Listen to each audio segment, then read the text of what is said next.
नमस्कार दोस्तों, आज 17 सितंबर 2025 है और आज भारत के प्रधानमंत्री श्री नरेंद्र मोदी का 75वां जन्म दिवस मना रहे। लेकिन क्या आप जानते हैं कि यह जन्म दिवस मोदी जी के राजनीतिक करियर के लिए एक बड़ा टर्निंग पॉइंट हो सकता है, क्योंकि बीजेपी में एक औपचारिक नियम है 75 साल की उम्र पर रिटायरमेंट। क्या मोदी जी इस नियम को फॉलो करेंगे या नियम सिर्फ दूसरों के लिए था? आज हम इस डिबेट को गहराई से एक्सप्लोर करेंगे, फैक्ट के साथ, रिसर्च के साथ और सच्चाई को सामने लाएंगे। अगर आप भी सोच रहे हैं कि मोदी जी का भविष्य क्या है, तो ये वीडियो आखिर तक देखें। सबसे पहले आइए समझते हैं कि 75 साल का रूल कहां से आया। 2014 में जब बीजेपी सत्ता में आई तो मोदी जी ने खुद पार्टी के सीनियर लीडर्स को साइडलाइन किया। लाल कृष्ण आडवाणी, मुरली मनोहर जोशी जैसे दिग्गजों को मार्गदर्शक मंडल में डाल दिया गया। वजह वो 75 साल के हो चुके थे। मोदी जी ने खुद कहा था कि पार्टी में नई पीढ़ी को मौका देना चाहिए, लेकिन अब जब खुद मोदी जी 75 के हो गए हैं तो क्या वो खुद को रिटायर करेंगे? देखिए, आरएसएस चीफ मोहन भागवत ने हाल ही में कहा है कि 75 साल की उम्र के बाद रिटायरमेंट हो जाना चाहिए ताकि नई पीढ़ी को मौका मिले। ये बयान नागपुर में दिया गया और टाइमिंग देखिए, मोदी जी का बर्थडे बस कुछ ही महीनों दूर।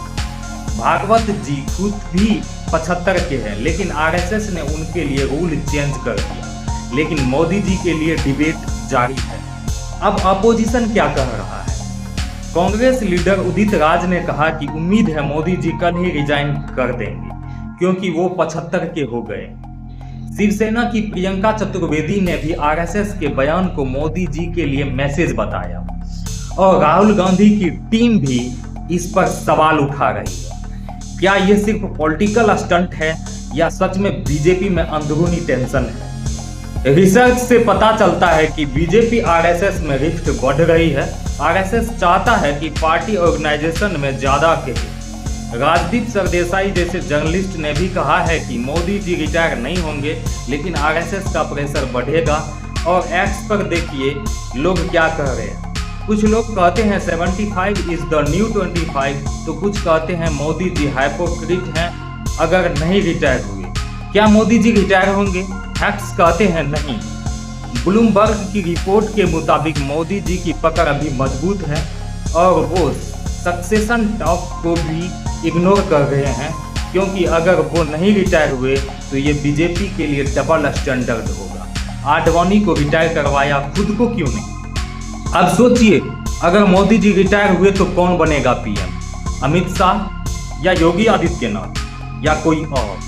लेकिन रियलिटी ये है कि बीजेपी अभी मोदी जी पर डिपेंडेंट है।